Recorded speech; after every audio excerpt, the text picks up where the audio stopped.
Newzroom, suspended EMPD Deputy Chief Julius Mkhwanazi is expected to testify before Parliament's ad hoc committee today.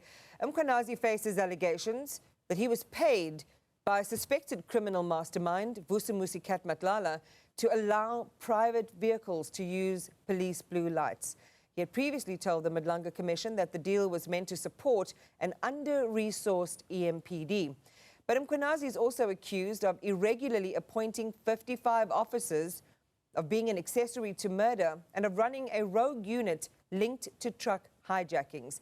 Zoleka Qodashe will be watching and witnessing those proceedings and joins us now live from Parliament. Well, on the back of 2 days of, again, really interesting testimony from former IPID head Robert McBride, we go to a controversial figure from the Madlanga Commission of Inquiry, Zoleka. His testimony there really marked by copious amounts of water and face wiping.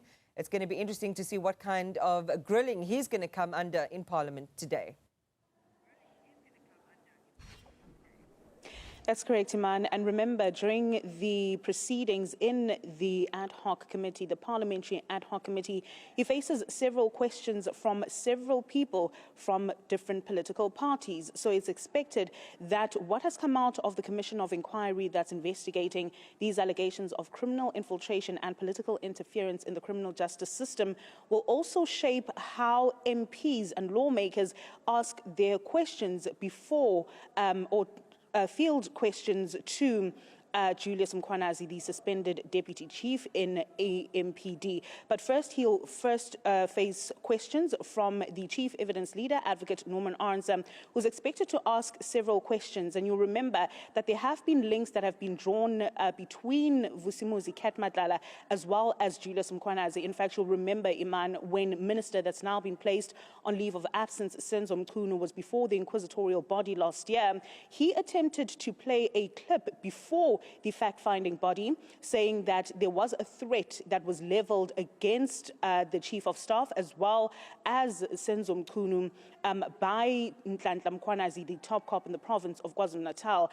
And in that particular clip, the Provincial Commissioner does say that he knows the relationship that the minister has with Julius, and the Julius that he's referring to is not EFF leader Julius Malema, but instead Julius Mkhwanazi. So those kind of relationships are really expected to be accentuated when those questions are asked and when members of parliament seek to gain clarity. But of course, that particular relationship between Vusimuzi Cat Matlala as well as Julius Mkhwanazi is expected to take center stage, because you'll remember that when members of parliament, in fact the entire inquisitorial body, descended upon the Hoshi Mampuru Correctional Facility last year to ask Vusimuzi Cat Matlala questions in his testimony, Julius Mkhwanazi also came up, and he in fact admitted that they were indeed friends, and also said that he had donated several vehicles, that's 4 vehicles, to the EMPD, and faced several questions, particularly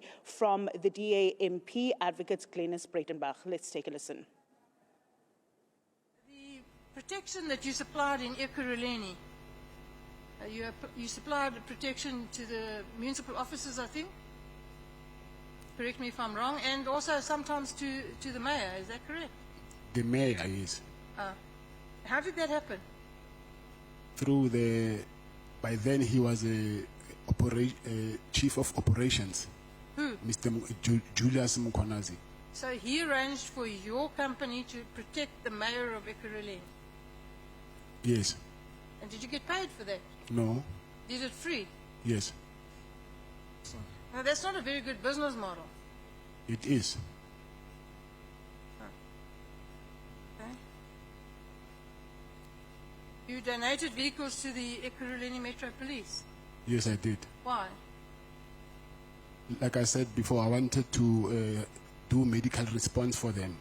So I did that as to show good faith. Yeah. How many vehicles? 4. 4 vehicles. Yes. What kind? It was 2 BMWs, 1 Mercedes, 1 VW Golf GTI.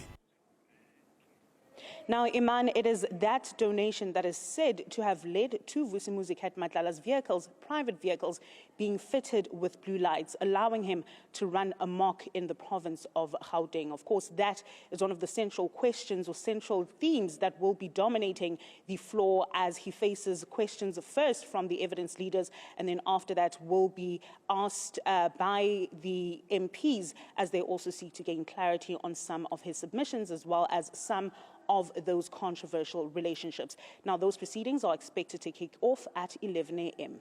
Iman. A great deal of public interest in those proceedings as well. Zoleka Qodashe, thank you for the update.